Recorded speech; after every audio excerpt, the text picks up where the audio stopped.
The DJ said running back. The DJ said running back, trying to sip my good old tea there.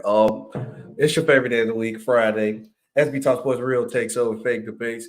Here live with my co-host Sean Webb in the building. How are you feeling, brother? SB, I'm doing good, man. How you feeling, man? You sound better than Monday, man. So yeah, see, so I got my tea. I'm prepared. Yeah, absolutely. I'm back in action, man. I'm pushing through. I'm back in action. I'm pushing through, man. Man, we got an action-packed show today, man. So salute to everybody in the chat. Make sure you guys like. Make sure you guys share.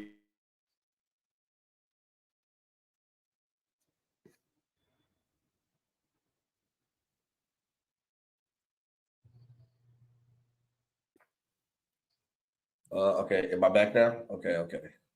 Give a shout out to the sponsor of the stream, Swift Energy. Use code RTOFD, get 20% off your order. I got too many things open, so let me go ahead close that out because I'm out here lagging. Yeah, no, all good. Yeah, I went out. I went black. Salute Nicholas. Salute AD is the GOAT in the chat. We got an action-packed show for you guys. We're gonna go all around in sports today. We got a little football. We got some basketball. We got some baseball in there too, and some college basketball.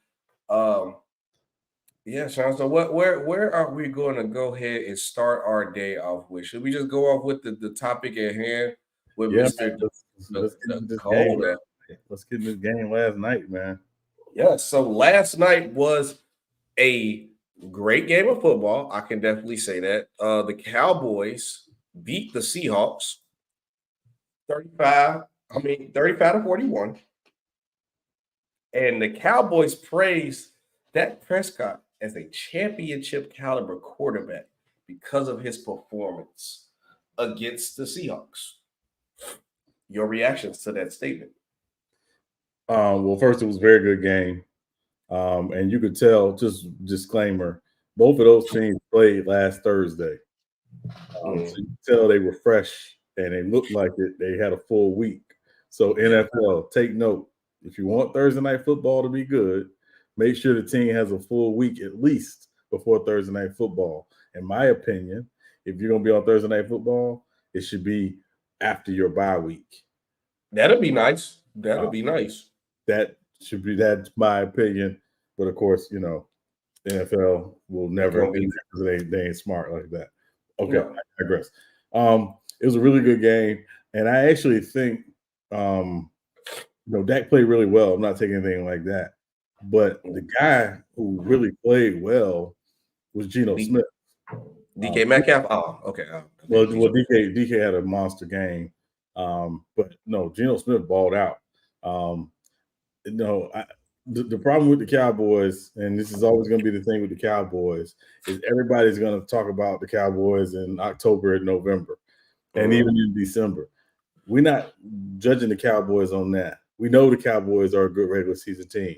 It's January, and can you play like this in January to get you to February? That's always been the question with the Cowboys. That's been the question with the Cowboys for the last almost 30 years because they haven't been to a conference championship game in almost 30 years. So, So at the end of the day, let's not even play that game or say, Dak's like a championship caliber quarterback. No, Dak and the Cowboys have to play good football, team football in January, and not find a way to crap the bed. Now, that said, they had a good game last night. They had a really good game last night. They are a top 4 team in the NFC, just in terms of talent. Philadelphia, San Francisco, Detroit, Dallas. I think everybody will say that's your top 4 teams in the NFC. Unless you something else I'm not seeing, SB. But no, it's it. But the problem is for me was this championship caliber praise that you give Zach. Dak, that's cool because that's your guy. So I understand that. But I'm gonna give you the dose pill of reality. That 9-3 ain't a legit 9-3. This is the same thing we was harping over the Eagles with. So now it is possible to have a weak schedule and make a deep run. But the Eagles and what they was doing, I don't really see that from the Cowboys. I don't see the consistency. I've seen them get blew out by the 49ers. We ain't gonna forget about that. Who else they got? They got beat by the Eagles. They got beat by Arizona. And they sold the game against Arizona.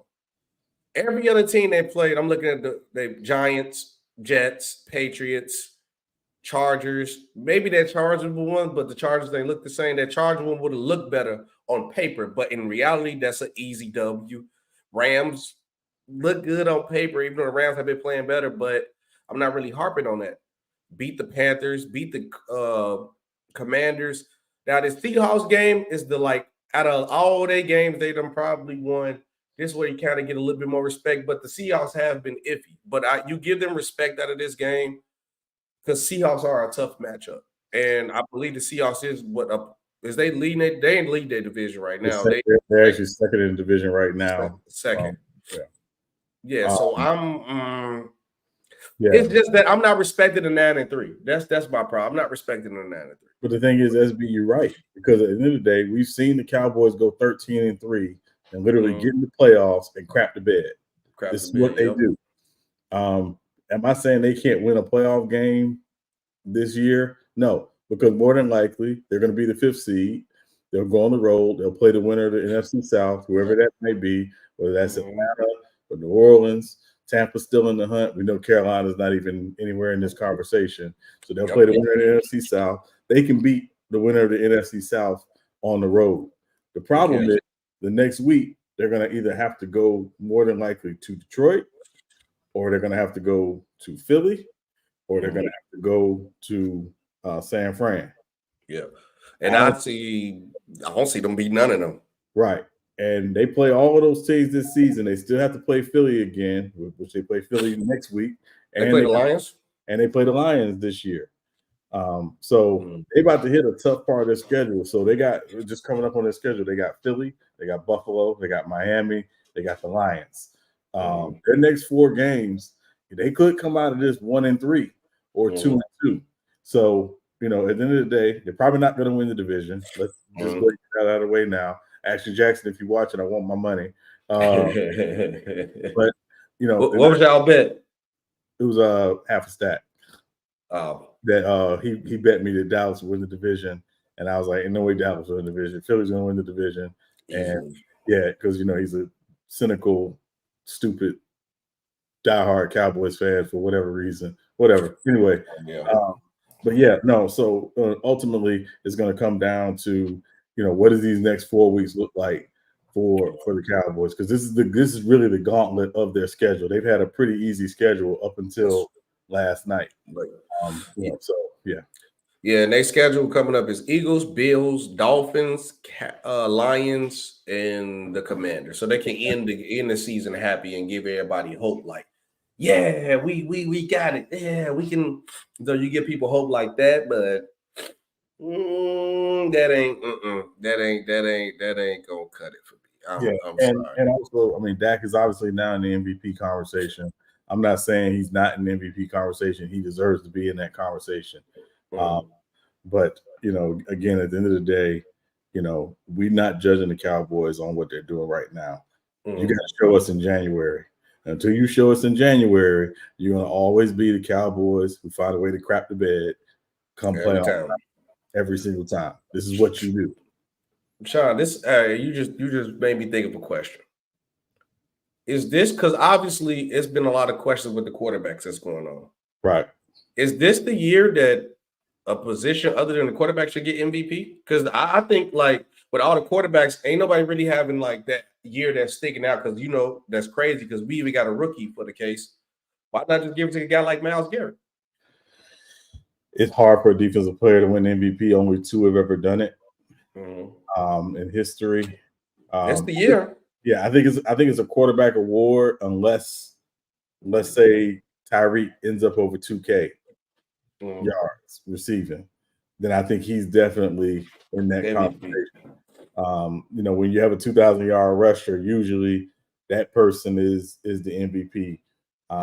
It takes a super special, crazy, season from another position other than the quarterback to win. I agree with you. No quarterback is having this all-time great season, but in that case, the MVP will likely go to the quarterback of the team with the best record or a team that nobody expected to be as good as they were, that's better than they were. Because to me, I think Jared Goff should be in the MVP conversation. He's not, but I think he should. It's what David Montgomery doing by the numbers. Did he do anything historical? Not historical. I mean, he's having a very good season. But it's such a quarterback award. I mean, that's why when you see people make predictions about the MVP, it's always quarterback. Yeah. Now, offensive player of the year, I think it's Tyreek. I think it's Reek. Yeah. Yeah, Reek by far. I don't see no argument against Reek at all. Yeah. This is one of the closest races that we didn't have so far. So now I'm looking at the situation where I'm like, but obviously with the championship pedigree for the Sixers, they edged out the win. Is this the start? Because we talked about the schedule. Is this the start of the Cowboys to put reasonable W's on their contender list? And so now they got so out of all these next games, and I'm not going to count the Commanders, the Eagles, the Bills, the Dolphins, the Lions. Who do you think they can really legitimately beat? Buffalo. That's it? That's it. So that's a guarantee. You know, the Lions look kind of shaky against the Bears. Still no? Yeah, I just think the Lions are just built they're built very well to compete against the Cowboys. I'm not saying it's going to be an easy win for the Lions or the Cowboys. I think it's going to be a very tough game, but it's not an easy dub. Again, I think this next 4 games, the Cowboys could come out of this 2-2, and I wouldn't be shocked. It would only shock me if they came out of this 0-4. Now, I'd also say, while the Cowboys did win on the scoreboard last night, I didn't think they won that game. I thought they got a lot of help from the Zebras last night. There was some very questionable calls last night. Didn't Pete Carroll complain about the calls, right? Yeah, it was a couple that was like, what are you looking at? And then a couple where they picked up flags that would have benefited Seattle. And Seattle, again, literally had to play almost a perfect game. They were up. And again, give the Cowboys credit. They were able to make some plays late in the game. But I did think the officiating was way too involved with the outcome of the game last night. These are the 2 highest penalty teams in the NFL in terms of per game average. But there was just a lot of it was the refs were way too involved last night, and that to me was a big problem. Get out of the way, let them play. And that's really what it comes down. Because that would have, if they would have lost to the Seahawks, this would have cooked them from the point of, you can't beat nobody who's comp. You can't beat nobody that's a real competition.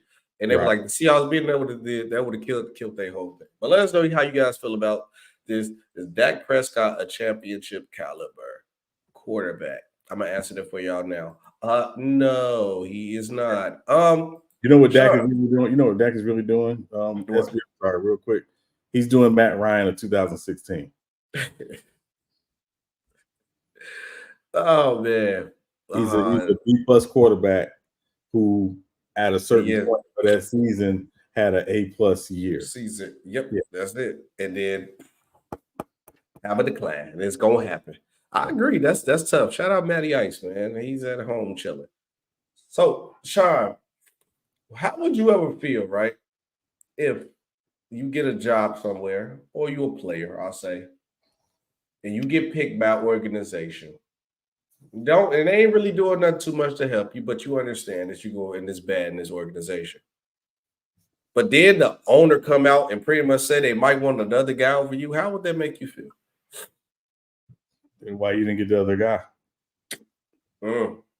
I'm trying to figure out. Yeah. That's tough, because I got a proposition that the Panthers are the worst organization in football, Sean. And I have a clip for you. And shout out to this TikToker. I didn't get to see his name was small, but shout out to this guy. I'll shout it out once I see it after this video.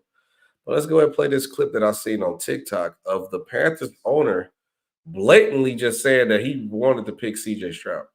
So Panthers owner openly admits that he didn't want to draft Bryce Young. They originally wanted C.J. Stroud. Now, it's been reported, and we talked about it. Originally, we were going to go with the number 2 pick, and we thought we would get C.J. because we thought the Texans were going to pick Bryce. And listen, we preferred Bryce. He was our number 1 pick. We had a lot of conviction. But you know, in answer to your questions, it's just not the way the process was done. The process was done the way the process was done.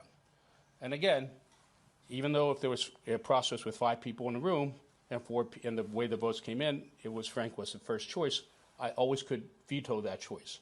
And even if it was Bryce and the votes came in unanimously in this particular case, I could have vetoed that choice. In both cases, I supported both choices. Okay? All right, sure. I don't want to hear no more of that, Cap. All right. Obviously, you fire Frank, but what is your initial reaction to this clip? So let me say 2 things. So no disrespect to the TikToker. I think if I were listening to that clip, it would have been as confusing, and I would have said the same thing the TikToker said. Now, that said, what I think David Tepper was saying, and I'm trying to interpret white billionaire here, so forgive me. He was trying to hedge his bet. To basically say, hey, listen, we would have been okay with CJ. We wanted Bryce, which is why we traded up to number 1, because they thought the Texans were going to get the number 1 pick. Everybody thought the Texans were going to get the number 1 pick. And remember, the last day of the season, Lovie Smith went out and won the game for the Texans, and they dropped them from 1 to 2, while the Bears ended up with the number 1 pick. Right. I think whoever the PR person is for the Panthers did a horrible job of saying, here's some of the questions you're going to get. Here's how we should approach them. Right. C.J. Stroud's name should have never come out of David Tepper's Thank you. Thank you. It should have. Once you did that, you literally undermine your entire organization, and more especially, you undermine the quarterback that you did take at number 1. Thank you, Bryce Young. So, thank you. It's very clear he doesn't know what he's doing. He's a young owner, and I'm saying young not from his age, young in terms of his time in ownership, his experience. He doesn't have it. Now, he was a minority owner with the Pittsburgh Steelers, and which is why a lot of people thought, okay, you know, he came from an organization that, again, is often considered the beacon and the staple of how you run an NFL franchise. That stability, that understanding of what we want, how we go about it, that's what they do. So in my view, SB, he just has no idea what he's doing. If they're the worst organization in football, it's because at the top he has no idea what he's doing. He's a little too involved. There's nothing wrong with an owner having input, but where you cross the line is, no, we're going to go get this guy. You hire football people in your front office, your coaching staff, your scouting departments to do football things. Let them do football things. You're there to support them, not to undermine them. No, I agree. Yeah. So for me, no, go ahead. No, go ahead. No, for me, you hit it right on the head, because at first I was like, "Nah, Sean, you lose me." But once you said that was my problem, because obviously the clip was longer, like it was like a 2 minute more longer clip. I'm not going to list 2 minutes of it, because what you said, CJ, or I wanted CJ, or anything about CJ, it's one and out the other for me. For anything else you say, because once I'm your guy and I got picked as your guy, everything come about Bryce Young is our guy. We got the guy that we wanted. We wanted to pick Bryce. We moved up to get Bryce. We was going to do anything we could to get Bryce Young. Bryce Young was our guy no matter what. We wasn't there. CJ Stroud wasn't even on our map, even if you learn. You have to keep that type of energy straightforward in the media, period. In the media, period, because that makes you look bad as an organization, because now you're only really saying this because CJ Stroud is playing great right now. So now you feeling the heat from the media telling you that you made the wrong pick and you might have picked the wrong guy. But you might have not picked the wrong guy, because we talk about this all the time. football is very situational.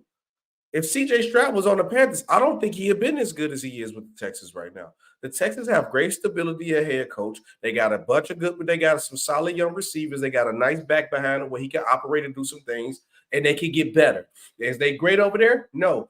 And their defense is solid. They got stability where they know what direction they're moving in. And C.J. Stroud making plays, and they know what they can get better at. Is that me echoing? Okay, there you go. But that's my whole point, Sean. Like, you are not showing no stability. You're not showing anything that's going to benefit Bryce Young. Y'all not have done anything. Y'all got rid of a coach early. That's not going to help him. Now you got to bring a new guy in because now he's going to hear three voices within 2 seasons. That's bad. That's bad. Already that's bad. Now the next guy you got to bring in, you better bring to fit his play style. You got to bring it in. There also, what have you done with the defense? You still got Brian Burns, J.C. Horn, just to name a few guys on their defense. What are you going to do? What are you going to add? Are you going to buff the line? You're going to give him some more weapons at receiver because he had DJ Moore. You traded DJ Moore to get up to go get him. So what are you going to bring him a weapon in? Oh, wait, you traded your pick for next year too. So you can't go get a Marvin Harrison Jr. who would have benefited you, but you traded that pick last year to the Bears too.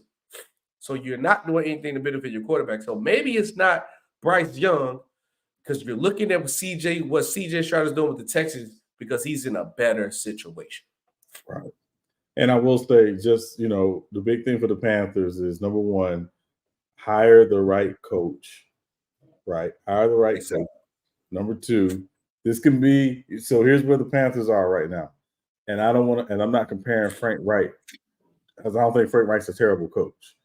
Right. I think Frank Reich is actually a solid football coach. And is a very stand-up person, by the way. Mm-hmm. But this can be very similar to what Jacksonville did when they fired Urban Meyer. Urban Meyer was a dumpster fire Trevor Lawrence's rookie year, and Trevor Lawrence was like a dumpster fire his rookie year. Like an absolute dumpster fire. They went out, they hired, it was between Byron Leftwich and Doug Peterson. They ultimately ended up choosing Doug Peterson for reasons that we don't need to get into. But the fact is that that turned out to be a very good decision, and it provided stability to the franchise.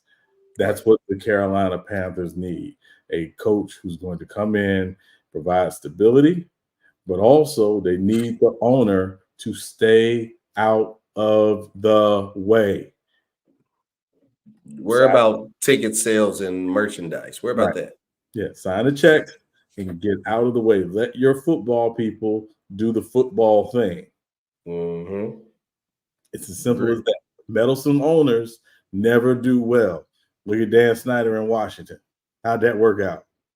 Look at Jerry Jones and the Cowboys. Yeah. Just saying. Yeah.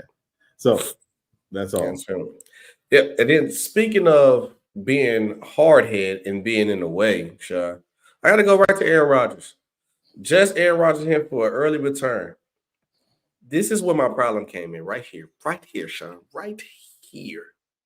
Aaron Rodgers was quoted saying there is no downside to coming back. What in the HE double hockey sticks are you talking about, Aaron Rodgers? It's more downside for you coming back than it is upside.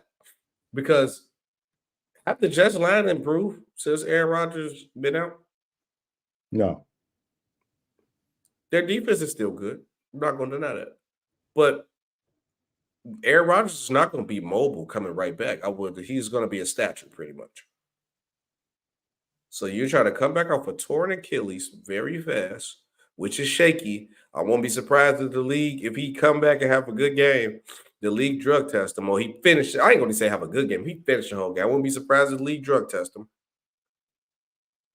Everything is pointing to the downside. I want to go to the NFL standings real quick. Because if the Jets are still in playoff contention, obviously, they're 4-7 right now. So they have to go on they have to win out. If they win out, they'll go 1, 2, 3, 4, 5, 6. So they'll be 10-7 if they win out. Because they obviously wait on 6. Okay, 6 games. They'll be 10-7. they'll have to win out. And then 2, I want to see about playoff standing. Oh, wait, playoffs. I want playoff picture. There you go. I want to see the playoff picture for the NFL. Let me look this up. Because even if you get them there, they're going to be a low wild card seat, I would believe, Sean, right? At best. At best. And because they are 15th right now. They 4-7. So they will have to go on a win streak for the rest of the series. And ain't no telling when he's going to come back, but he's going to impact that. And you're going to be one of these lower seeds. You got to play the Chiefs. That's a blowout. I can't see them getting up to the 6th seed past the Browns because the Browns at the 6th seed, but they 7-4 right now. So maybe, but let's just do the 6th and 7th seed. They'll probably play the Jaguars. I got the Jaguars beating them too. So it's nothing that I can see. And then obviously the Dolphins could move up to the 3rd seed too. So if you play the Dolphins, the Jaguars, or the Chiefs, you are losing. You're losing. So I see it's a high risk, super low reward. You're going to come back, make the playoffs. Let's just say if all things go well, you're going to come back, make the playoffs, lose in the 1st round. Does that work for you? Ain't got no camaraderie with the team. The roster ain't been working well together because they ain't seen you. You literally played one drive and was out.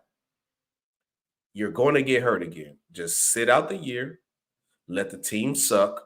Do they have their pick? I believe they do. They will because their pick was protected. Protected. So you got your pick. Lose out. Go get some better to add to the line or get the pick value of the trade to add somebody to the line or try to trade up, go get you another receiver, which I don't really think Aaron Rodgers needs another receiver over there, and go forward next year. That's just me. I think this is 100% a bad decision, Sean. Yeah, I mean, it's not just a bad decision for Aaron Rodgers. It's a bad decision for the organization.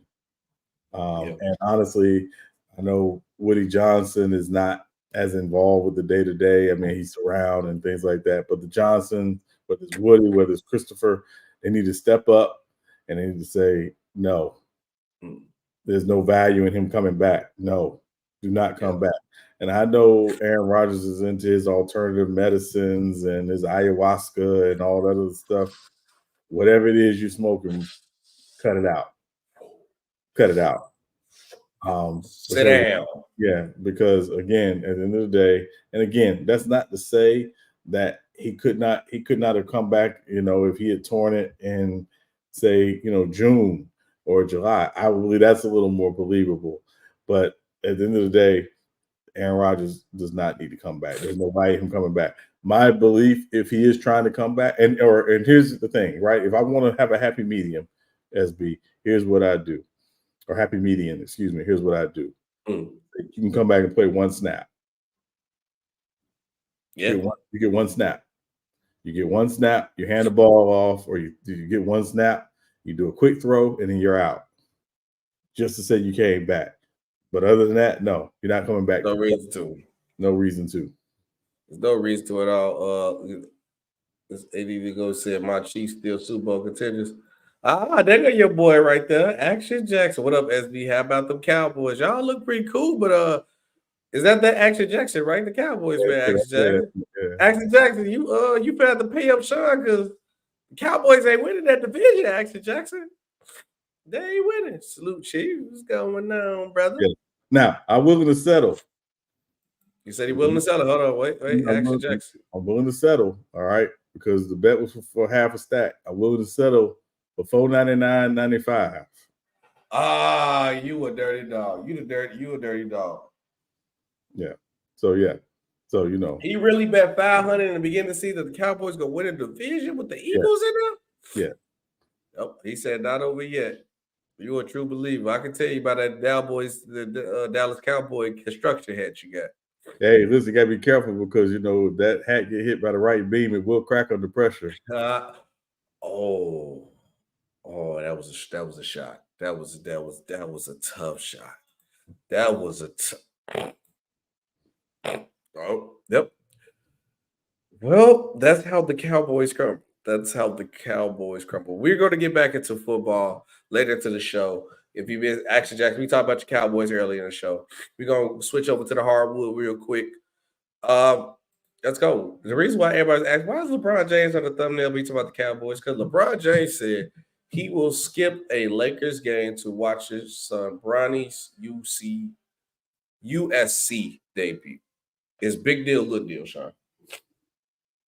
Man, obviously, Ronnie's in college now. He wants to be able to see his son, make his debut.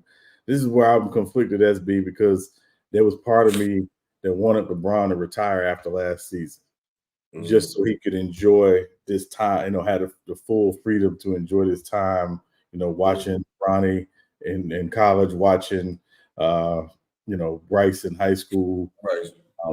And things, when you're on the road like that, and obviously you're gone quite a bit and your seasons overlap, your kids, you do miss a lot. But, Bronny is at USC, obviously we get a chance to see him probably more often than not.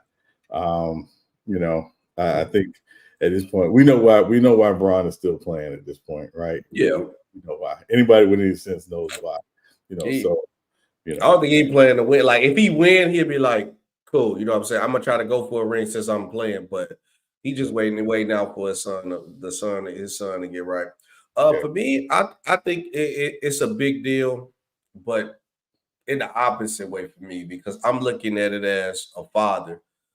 If I have a child, I don't care what's going on. I'm going to go see my child. If I got the opportunity to see it, I'm going to go see my child perform whatever that she's doing. You know what I'm saying? Or he or she doing. You know what I'm saying?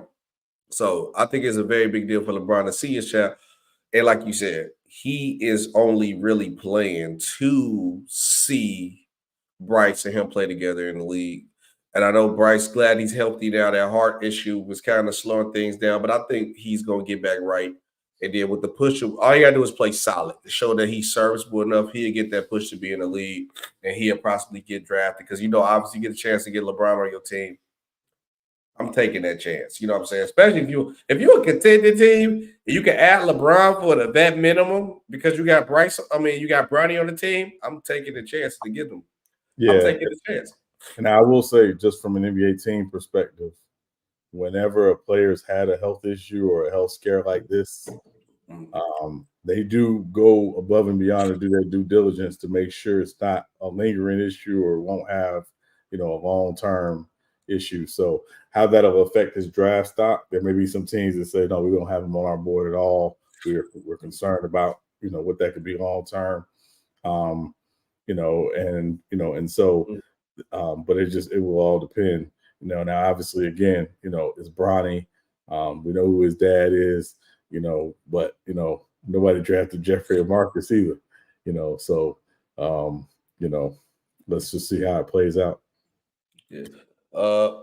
He said he said he'll take a day off. He said there y'all go. He not playing to win. No, I think he's still playing, but he playing for. They said Bronny's actually land 216. You check the recent draft, boy, he's not in the top 30 no more. Ever since the heart thing. LeBron playing like a top 10 player. Agreed.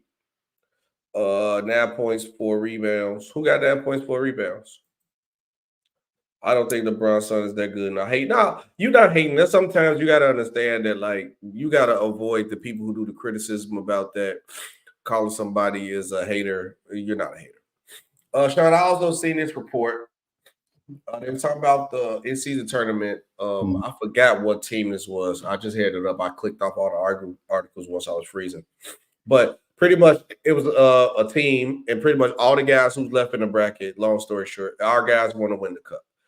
In-season tournament has been mostly a slam dunk so far. But for you, are you buying into the in-season tournament? Hold on, wait, before you go, Lamar. Hold on, before you go, Sean. This man, Lamar, had lost his man. Cowboys 2023, 2024 Super Bowl champion saying it all year. What was you trying to put a wager on that, Lamar? And I don't bet money because I feel like money don't make y'all lose. I had your FYF in a chicken suit making chicken sounds the whole episode. Put a wage on there, Lamar.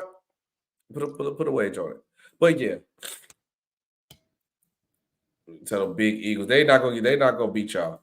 But go ahead, Sean. What are you sold on the end season? How are you sold? Is it get you? It'll get you pumped. It will feel like playoff basketball when you see the court.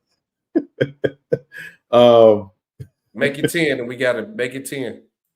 No, listen, I think what the in-season tournament has done, obviously, is it has changed certainly the marketing of this part of the year for the NBA.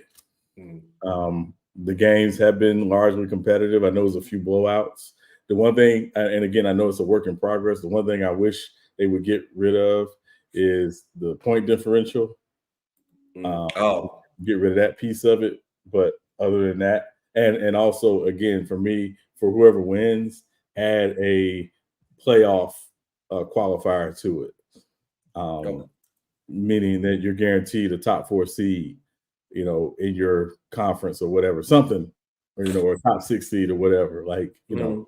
So, but what do you do about if that happens in the team that's in the playoffs? They stop playing for the rest of the season, though. Then, like, we in the playoffs, so what I got to play for the rest of the season for then? I mean, you're still playing for seeding. I mean, you don't just want to be, you don't necessarily want to be the 6th seed, or maybe you guarantee a playing spot. I don't know what it would be, but it's just something that says, hey, at least you're guaranteed, depending on where you finish, at least a playing spot. Okay. But just incentivize it in that way. It's still a work in progress, but again, I think the quality of the games has been great.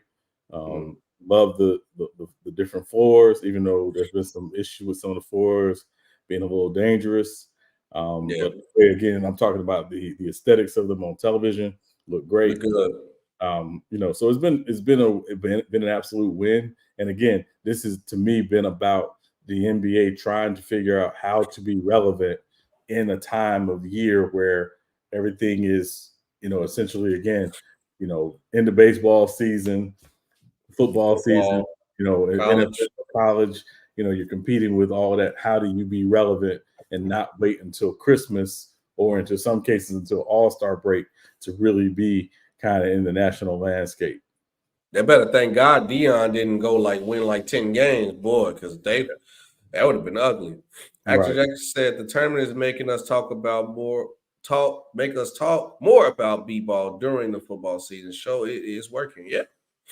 I do like the point differential thing, Sean, because you know what? My team was a victim of it. And it showed that we didn't have no heart and we got exposed because you got them doing a hack of drumming. You knew a team in Boston needed 23 points to get in the tournament, obviously, because you got to have something to break the tiebreaker with everybody was being 3-1. You knew Boston needed 23 points to get in the tournament, and you sit there and lay the egg and let them do that. It showed that we had no heart. It showed why Zachlavine is on the trade market even more. But for me as a tournament, I think I just watched basketball too much. Every game still felt like a regular season game to me too. It's just that I think people gassed it more because the aesthetic of the court, everything did look better. But it was a couple games that was kind of more intense. And then there's some other stuff that you notice a little bit different because the point differential.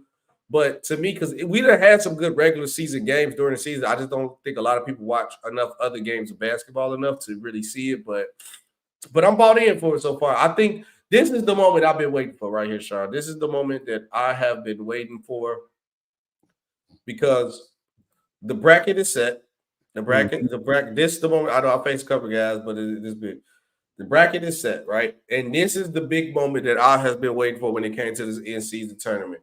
Right. Who do you really feel bought in? Because I think these are the games that are going to feel like the real playoff intense game. Hold on, let me move this last little ticker down too so everybody can see.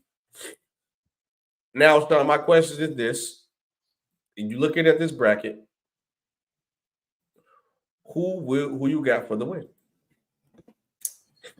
Oh man, these matchups, are really good. Obviously, for me, when it comes to just Phoenix and the Lakers, obviously it's going to depend on who's healthy, who's there. That will be a very good matchup, I believe. Obviously, in that quarterfinal, talk about the Kings and the Pelicans. I tend to lean more towards the Kings, but obviously the Pelicans, do have a very good team. They can play. The Knicks and the Bucks, I would lean towards the Bucks. The Bulls just beat them without Zach LaVine and DeMar DeRozan. Yeah, so and then obviously the Pacers and Celtics. Pacers, got a really good young team. They get up and down. They play with a great pace, but I would choose the Celtics. So I guess if I were to pick the championship, I'm going to say. By the way, don't go championship. I want you to go round for round. Let's do round for round. So Lakers versus Suns. Who you got? Give me the Suns. Okay, we got the Suns moving on. Kings versus Pelicans. Who you got? Kings. Okay. Bucks and Knicks. Bucks. Pacers, Celtics. Celtics. All right, now your semifinal round. You got Kings versus the Phoenix Suns. Who you got? Give me Phoenix. Phoenix. All right, Phoenix in the championship. Bucks versus Celtics. Who you got? Give me the Celtics. Celtics. Boom. Championship in Vegas. Well, we already in Vegas, but in Vegas. Phoenix versus Boston. Who is the first ever in-season tournament champion? The Boston Celtics. Boston Celtics. Okay. I think really the Bulls screwed the Pacers because the Magic was in. That would have changed a lot of different dynamics. But Boston being in definitely changed it. Yeah. For me, the first round, that Lakers and Suns one is tough. I'm going to go Suns also, too, because I can't trust AD. I'm going to go Kings. I'm going to take this. I'm going to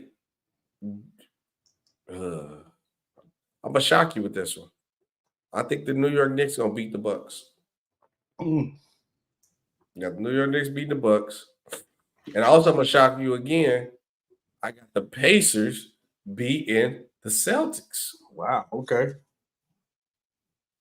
2 upsets. Then we're gonna go Phoenix, Kings. Oh, that's tough. Because Phoenix be scoring, they be looking nice. Phoenix looking nice. I'm gonna take the Kings. Kings win. Kings in the finals. In-season tournament. And I got the Pacers beating the Knicks. Pacers versus Kings. And the NBA ain't going to like that because it's 2 teams they ain't want because they want probably like Boston or Lakers to make it. And I got the Kings coming out with the win. You're the Kings winning it all? Okay. Kings winning it all. I got the Kings winning it all. Shockingly. Yeah, Andrew Jackson said Kings versus Celtics. That's not a bad pick. I got the Kings winning it all. I can see the Kings going all the way. Yeah. Bucks and Celtics will be tough. Kings versus Celtics. Bucks versus Celtics, that'll be the storyline of it all already. That'll be going crazy. And then also, I'm going off the mindset, it's a single elimination game. Yeah. Anything can happen. It ain't like now if it was the tournament, I mean, like the playoffs, 7 games or best of 3, that's a different story. And I will tell you this, SB, just real quick, your Knicks pick, because of the single elimination, doesn't it feel like Jalen Brunson can get a game just by going That's nuts? why I picked them. Yep, that's why I picked them, because I literally seen the Bulls just whoop them, and I can see the Knicks taking advantage of it the same way how the Bulls did. They just play – if you play with energy and effort, you can attack the Bucks defensively on the perimeter, and one of their best scorers is Jalen Brunson on the perimeter. I just see Caruso and them cook them up. Vooch was cooking in the post, so it's possible to beat them in a similar elimination game, though, for sure. This is something I had to talk about, right? Breaking news right before the show that it has been known, Woj has reported, is no trade market for Zach, right? And the Zach quote from Woj said is, there is no market for Zach LaVine right now in the NBA. And that is not because Chicago has not tried to find it or isn't currently trying to. He said, right now, I think for both Zach LaVine and the Bulls to get traded, he needs to start playing well. He needs to start playing well and impact winning. I think that's certainly what teams are going to want to see as they look at the value of trading him. Now, Sean, when I see that statement, I always think of one thing that you always say when it comes to trading players. You are not moving players, you are moving contracts. Because now, with Zach having a contract of that max are getting paid, teams are looking at that number that he's getting paid, and they're looking at how he's playing, and they say he does not impact winning enough at that price tag. He cannot score enough at that price tag. At that price tag, I should be paying for this guy to be the best player on my team. And at best, he's looking like the second or third best player on any team that I could trade it to that is contending. That's literally everything that I'm saying. I'm hearing from this. He has showed no effort, no heart, no winning mentality. They either got a dunk of him going viral, a dunk of Jaylen Brown going viral, and Zach LaVine is sitting there looking nonchalant. And Sean, it's so bad that the Lakers, let me move this comment to the Lakers have been thirsty for Zach. The whole time, whole season thirsty for Zach. They literally came out and said, we would rather have Caruso and DeMar DeRozan before Zach. That should tell you a lot, brother. Because I was the one trolling a lot, Sean, telling people that they couldn't get Zach LaVine if the Lakers couldn't get Zach LaVine if they wanted to. Boy, was I wrong. I was wrong. But how do you feel about Zach not having no trade value, which is crazy to say right now? Well, again, I think it's all it takes is one, right? All it takes is one team to say, yes, we think in this environment, in this situation, with what we have in our locker room, players, coaches, or whatever, that yes, we think Zach can help us. I don't think you make the move if you don't think Zach can help you. Again, I've been on the Kings, that Kings bandwagon, for it. I think it'd be a great move for both sides, potentially. And obviously, you did the video where you broke down, kind of your, 5 trades and destinations potentially. Check that video out. Yeah, but ultimately, I think it's going to come down to SB. It's just which one team feels like, yeah, we got to shake this up, or we're a good team. We're trying to be a real contender, and we're looking at the standard, at the landscape of what conference we're in. Which team is going to step up and do it. So yeah, it might not be right now, but it doesn't mean that teams won't be talking between now and the trade deadline. Obviously, December 15th is a big date. December, yep. And then, of course, January 15th is an even bigger date. And then the next, kind of target is the trade deadline. So we'll see. I think it's more likely that if a team makes a deal for a Bulls swingman, it'll be DeMar DeRozan than it will be for Zach right now, just because, again, but DeMar's an expiring contract. I don't think it's going to be a huge market for DeMar DeRozan unless you're trying, again, trades about moving contracts, not players. So, is a team trying to take on an expiring contract for whatever reason. Because Alex Caruso right now is probably the most valuable person on the team, and his contract is a sweet deal right now. And I don't think the Bulls want to get rid of Caruso.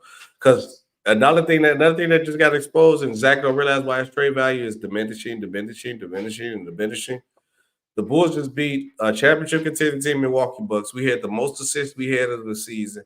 Vooch played excellent. The defense looked excellent. The team was celebrating happily when they won. So now you literally see what the problem is. And Sean, this peed me off when I seen this, because now I don't know what the team can do, because now I don't know if the Bulls can get what they want to ask for now. And it's legitimately dumb, and Zach did it to himself.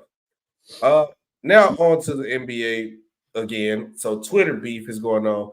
NBA, but Sean, this Twitter beef that happened, obviously I can't play the commercial. I don't want to get copyright straight, but you seen the Ant-Man commercial where he kind of brought the shoe rivalry back like how it used to be. He went through all players' signature shoes, was throwing them away, and then he got his shoe like, yeah, these the shoes. Fire concept. Cool. Then we go to NBA Twitter, where he was on a show getting asked questions about his shoe. Who would you want to see wear your shoe? And they asked him, he said, obviously Kevin Durant has to wear the shoe. He want Kevin Durant to wear him on the court. And Kevin Durant said, you won't ever see me put a big toe in them MFers. And then somebody at the Adidas media team said, you Dusty about to retire soon anyway. That is funny and hilarious. Sean, they also sent an update saying, oops, our bad. We meant to send that from the burner account. Oh, yeah. Then they said, oops, but Sean, this is getting to the point where I can legitimately say that why is NBA shoe rivalry and media teams are having better beefs than the actual NBA? Why is the Spurs media team and the Lakers media team having better beef than the Spurs and the Lakers? No, I'm just naming teams, but it's really been like that. I've seen like the Chargers media team have beef with the Broncos media team better than the Broncos and Chargers look on the field together. Now you see shoe rivalry with Adidas is making it look better rivalry than the NBA. Shot, what's going on? I think it's hilarious. Hopefully they don't fire the kid or he or she who had worked right there because they're doing a good job at the media team. They're getting the attention they want for Ant-Man new shoes.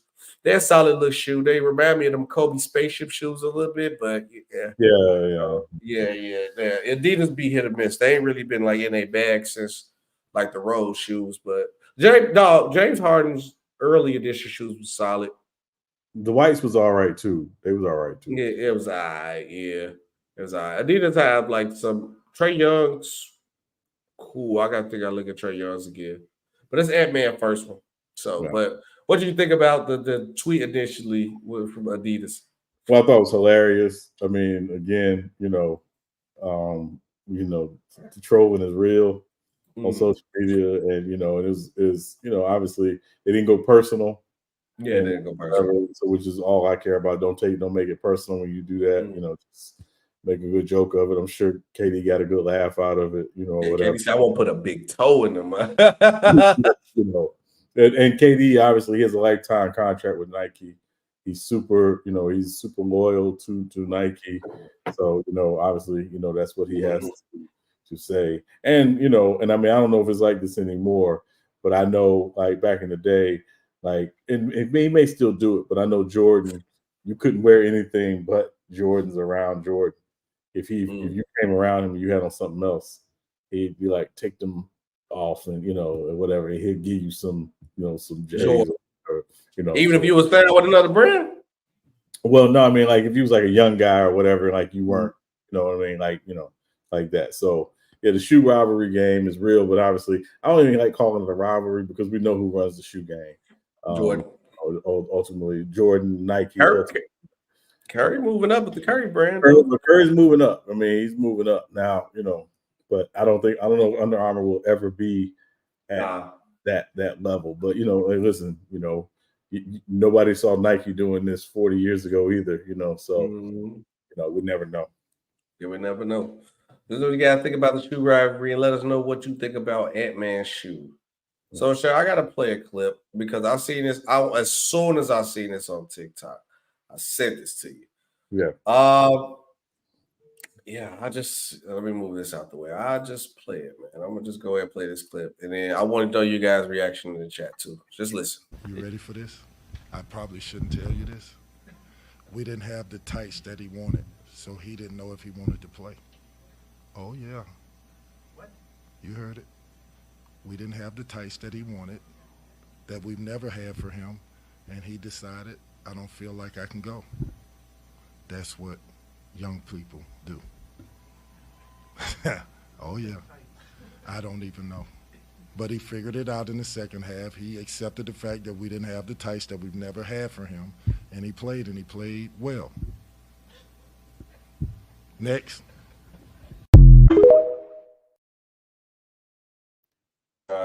Let me move us in. Let me put this banner up put the title of the story up real quick. Louisville coach Kenny Payne says Tyler Johnson nearly missed the game over not having his favorite tights. Louisville had played Bellarmine Knights. Mr. Johnson played 18 minutes, had 8 points.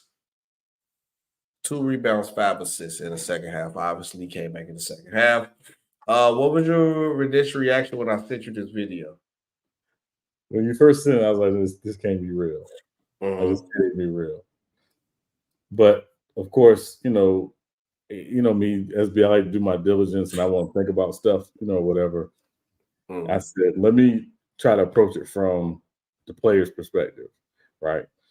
There are athletes who can be incredibly superstitious, and if they don't have something right, or they don't have exactly what they want, what they need, that superstitious nature and habitual nature of superstition can, obviously alter the way you play, if you play at all.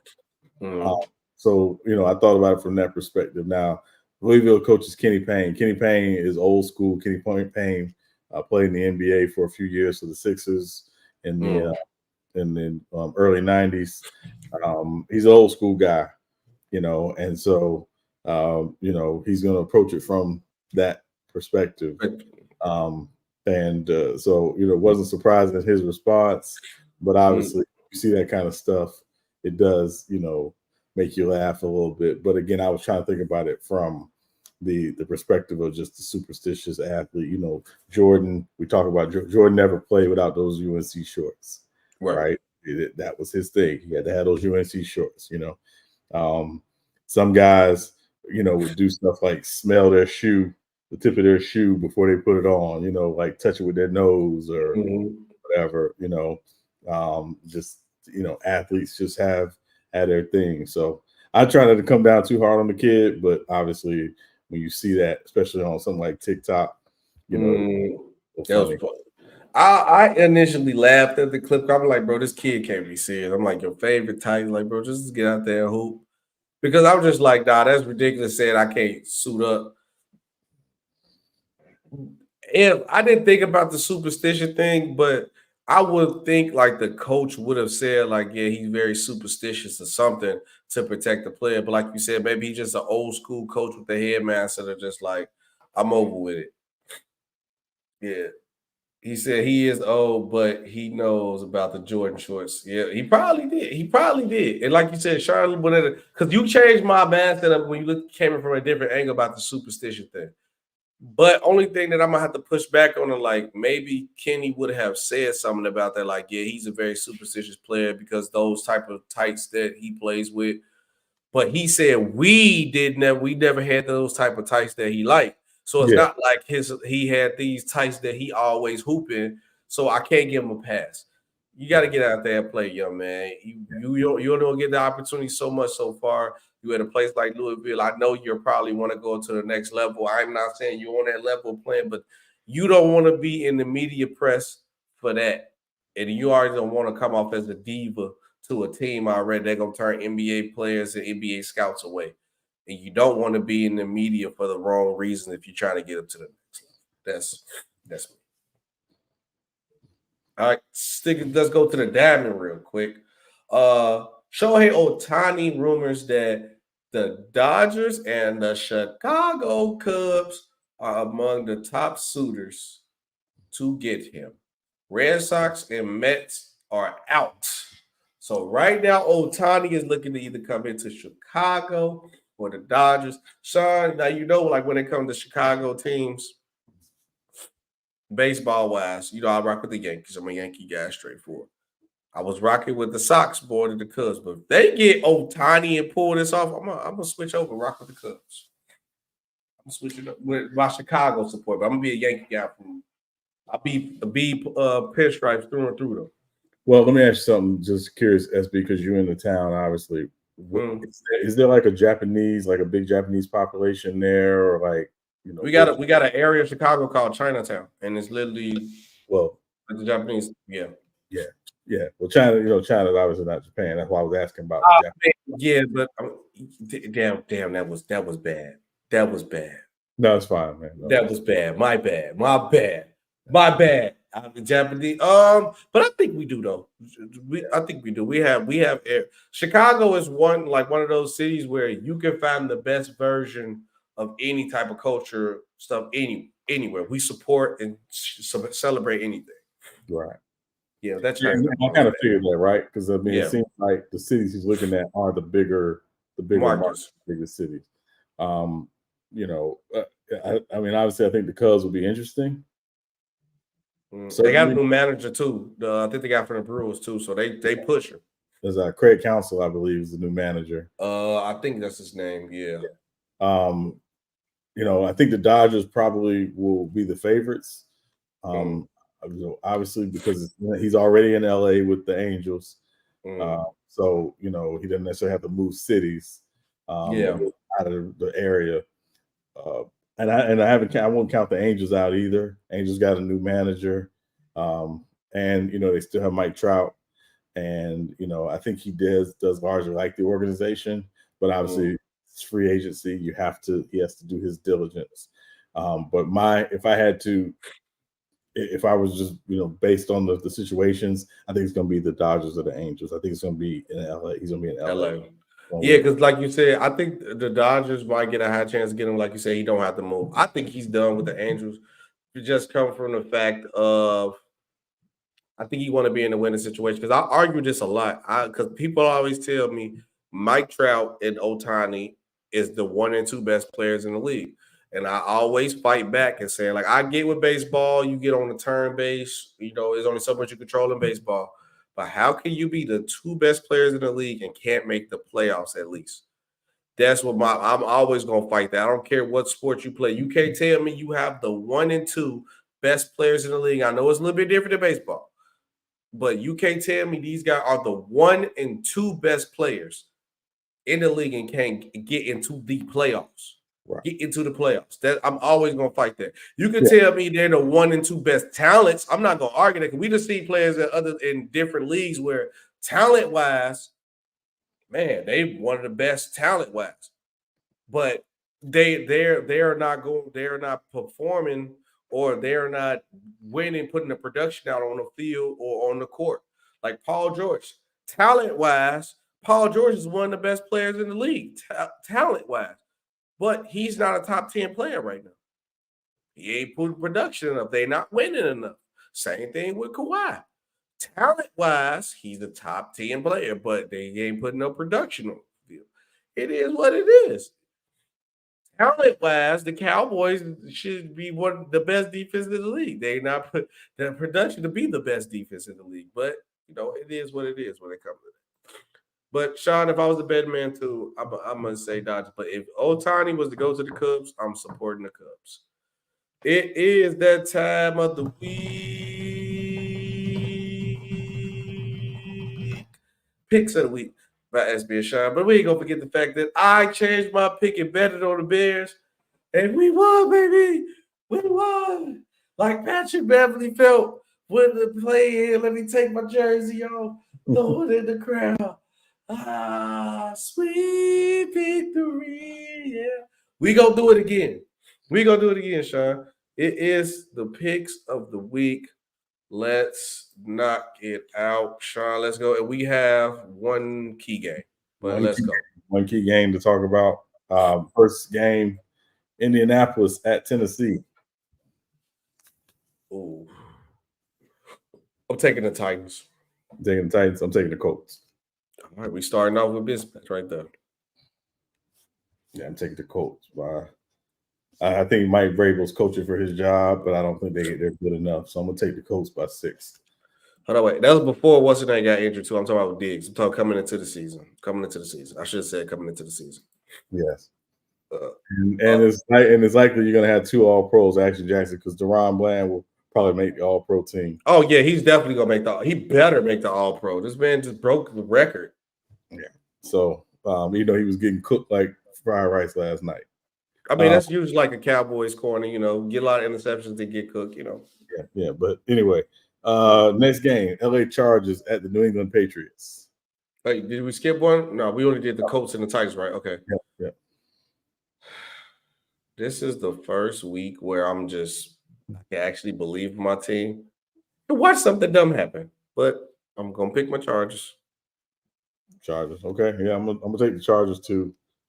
Not because I'm confident, just because. Yeah. So I'm taking the Chargers as well. Chargers. Okay. Next game, Detroit at New Orleans. You'll take it, Elias. Go ahead, pick against him. You mean you know my rule, so Your rule? You sure? yeah, You just gonna give me a W. yeah, you know my rule. You gonna give me just say you give me a W. You know my rule. Okay. That's all Okay. I'm gonna say. No, listen, I have very little faith in vehicle, and after last week, it's only gotten worse. And Dennis Allen is the absolute worst. He got to go. Yeah.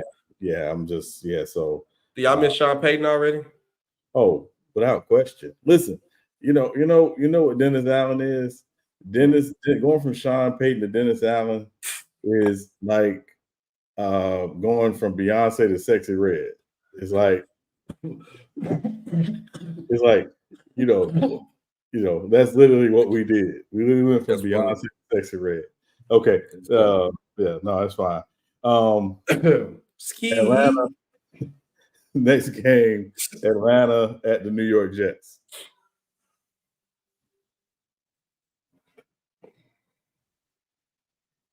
That's tough. Hold on, what the Jets do last week again? Let me go back. They've got beat by the Dolphins. They put up 13 points. They got beat by the Dolphins and the Falcons on the back. No, the Falcons beat the Saints last week. I'm taking the Falcons. Let's go. I'm taking the Falcons as well. You're taking the Falcons. I don't know why I overthink about that. Yeah, the Jets stink.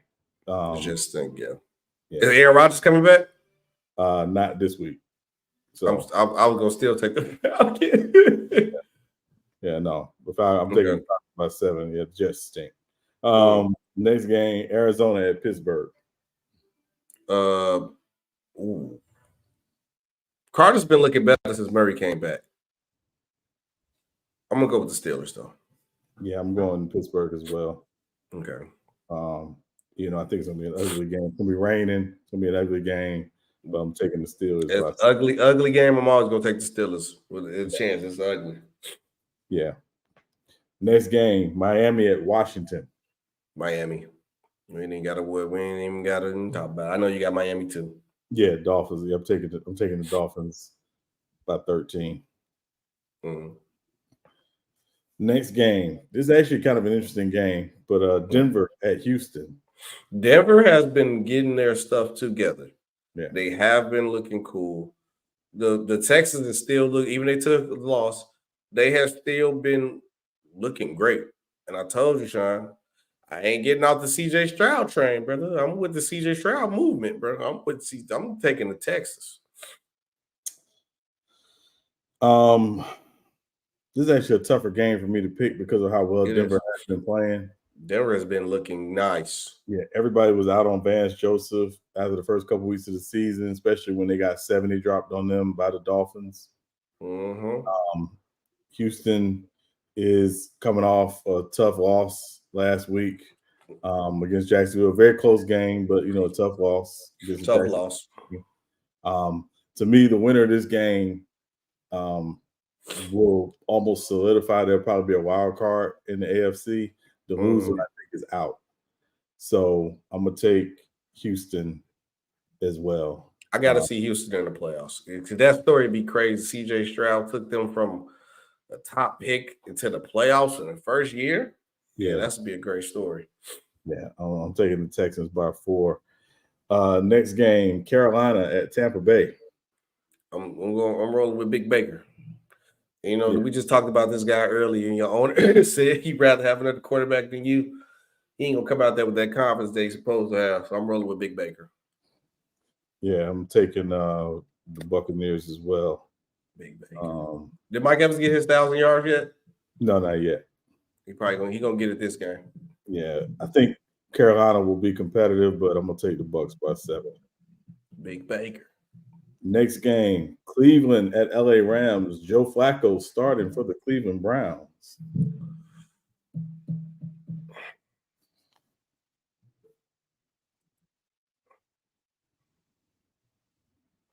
Joe Flacco first game. Ooh, who the Rams played last week again? The Rams thought they were off last week. Oh, they fresh? Hold on, let me just make sure I can look at the schedule. No, the Rams played at Arizona last week. They beat the Cardinals. Beat the dog. Okay, this game right, and then the Browns lost to the Broncos and put up 12. Joe Flacco was starting. This is his first game. Joe Flacco ain't really played out this year. I'm gonna take the Rams. You take the Rams? I'm gonna take the Rams. I don't think Joe Flacco his day one gonna come. I can't trust it. I'm gonna take Cleveland in this one. Okay. I think they'll be able to force a couple of Matt Stafford interceptions, Which is possible. Yeah, so I'm gonna take Cleveland in this one. But it's gonna be a close. I think it's gonna be a close one. I'm gonna take the Browns by 2. Okay. Next game, Sunday night game, Kansas City at Green Bay. It hurt my soul to pick them every time they win, but I'm taking the Chiefs. Yeah, I'm taking the Chiefs as well. Chiefs still fighting for that number 1 seed. They ain't gonna get it. Yeah, need to try to keep pace with Baltimore as much as possible. But I'm taking Kansas City. Yeah, taking even though I will say Jordan Love has played much better football the last few weeks. And again, I think if I'm a Packers fan, just what I've seen from the last few weeks, I'd be excited about the dynamic that he's developing with him and Christian Watson. It's going to be a very good duo, I think, for a long time together. So, but that said, it's the Chiefs. And I'm just not going to bet against the Chiefs. So I'm taking the Chiefs by 6. Okay, cool. Sounds good. Then the Monday night game, Cincinnati at Jacksonville. We're going to come down to a task. So, Sean, let's both pick different on this one. So I'm going to go ahead and pick the Jaguars, and you just take the Bengals. I'm not taking no freaking Bengals. I mean, it's fair, you know what I'm saying? Joe Burrow there in spirit. They gonna come back and charge. Remember, we got one more game. We got one more game to pick. We picked 3 different games. The different on 3 games. So we got one more game that we could end up picking different sides. So yeah. Okay, we go with the Jaguars. Yeah. I'm taking Jacksonville by 10. Mm-hmm. All right. And then our key matchup of the week, best game of the weekend. Late afternoon. Rematch of the NFC Championship game. Cisco 49ers at Philadelphia Eagles. Been a lot of talking. You're going to get a lot of talking when it comes to 2 teams that I feel like this might be our NFC Championship game again. Yes. This is a tough call because this could definitely go either way. I'm gonna let you lead the charge on the key game. So what you seeing? What you seeing out here? So a couple things. So I think 2 things to consider in this game. Obviously, number one, the health of Lane Johnson. He didn't play last week. The right tackle from the Eagles against Buffalo. He's saying he's going to play this week. I would think he's probably going to play this week. He's key because, again, when you got Chase Young on one side, both still normally lines up on that other side. I think, Lane Johnson is super key. And the Eagles' ability to block, and protect Jalen Hurts. On the other side, this for me, we haven't seen the crazy sack game from the Eagles yet this year. They've had quite a few guys. Hassan Reddick's had his games, and Josh Sweat has had his games, and obviously Jalen Carter, and so this is where I think you're gonna see the value of the Eagles and having the Eagles, how they have built their team through, building a very strong pass rush. They don't want to blitz. They want to get pressure with their front 4. And again, if I'm the Eagles and I'm the Eagles defensive coordinator, Sean Desai, I go back and I watch that Cleveland game that San Francisco played a few weeks ago. And the Browns used a lot of bear front. I expect the Eagles some of the same thing. The Eagles' key to me for this game, right? We're going to talk about Purdy. The key to this to me is who's locked in on Christian McCaffrey. Christian McCaffrey's going to get his touches, but you can't let Christian McCaffrey take over and dominate the game, because if he is, that means the Niners are likely winning time of possession. So I'm putting the game in Purdy's hands. If I'm the Eagles, I want to make him beat me. So who you got? I'm going to home team. I'm going Philly. Philly. I'm not mad at that. Philly is this game is a 50-50 game. These are two of the best teams in the NFC.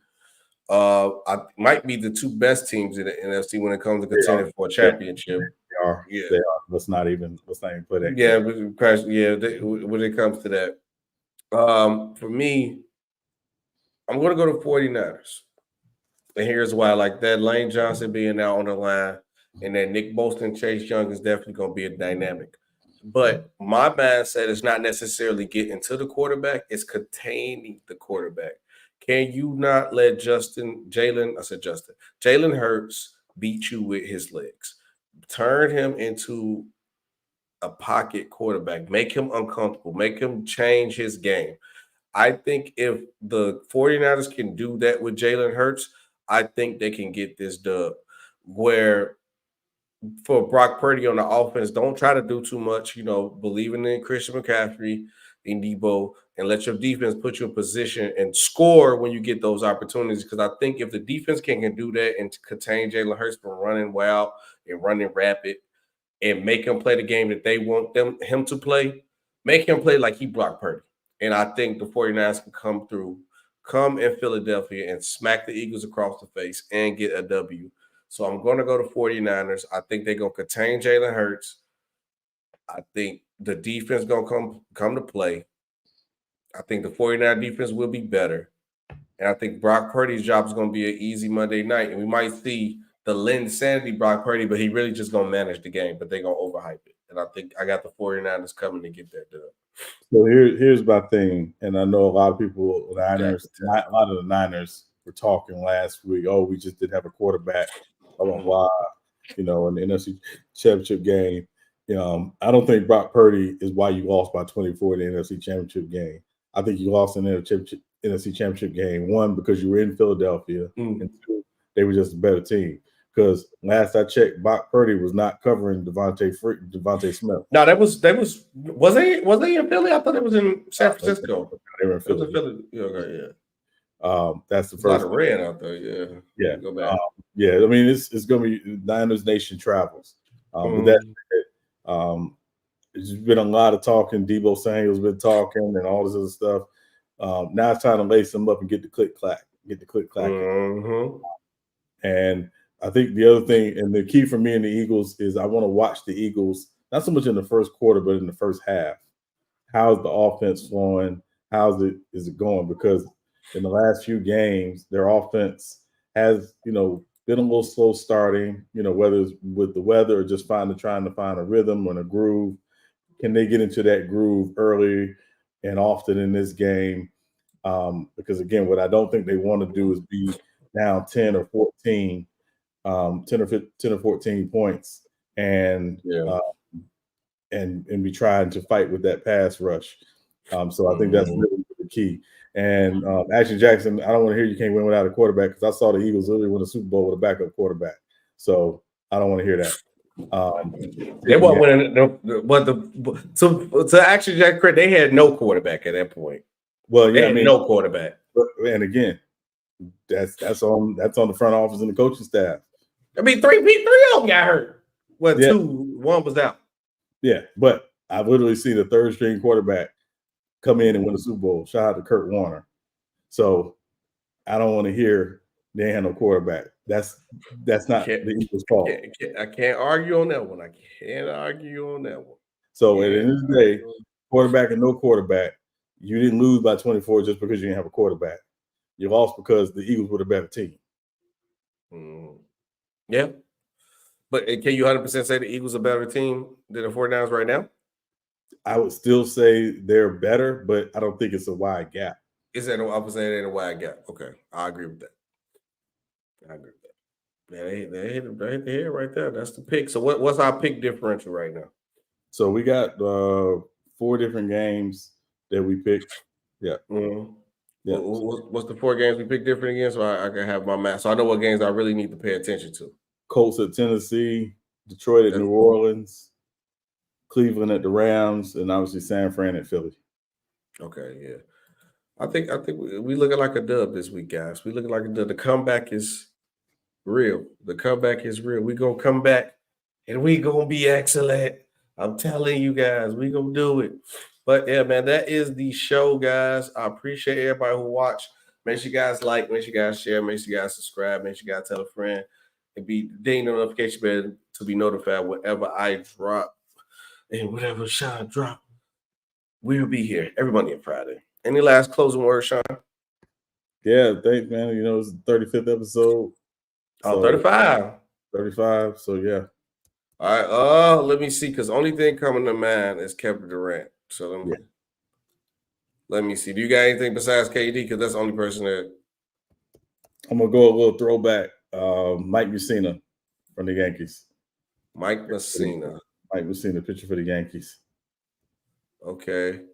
I'm seeing Ricky Henderson, Yogi Berra, Kevin Durant, Justin Verlander. Shout out Justin Verlander. Frank Thomas. Oh, yeah, I know Frank Thomas. Played for the Sox. Play for the Sox. Big hurt, yeah. Yep. Yeah, this is looking like a lot of MLB guys with the MLB. Because yeah, the episode 35, I'm thinking Kevin Durant. 36 gonna be crazy. Can I sneak and say Shaquille O'Neal again? But he was trash in 36. Or yeah, I wouldn't use that version of Shaq. Yeah, it was that man was trash at that version. But yeah, I'm gonna go Kevin Durant. I'm gonna go Durantula. That's somebody I kept up with. Let me see who other players who got. Let me see. I'm looking at NBA players. No, it's a lot of trash on this list. 135. I see just Kevin Durant. Yeah. Okay. I'm just gonna go Kevin Durant. That's my pick. I'm sticking to it. Durant. Yeah. No, Mike Messina. That's the show, man. Yeah, as a Yankee fan, I just got to go with Mike Messina. So yeah. Yeah, I'm cool with that. Thank you guys for watching. Remember, the show is sponsored by Swift Energy. Go to swiftenergy.gg. Use code RTOFD to get 20% off anytime you order. And see you guys on Monday when I get a W in the picks of the week. Let's go. I'd like to know you're not going to win. Yeah, we'll see.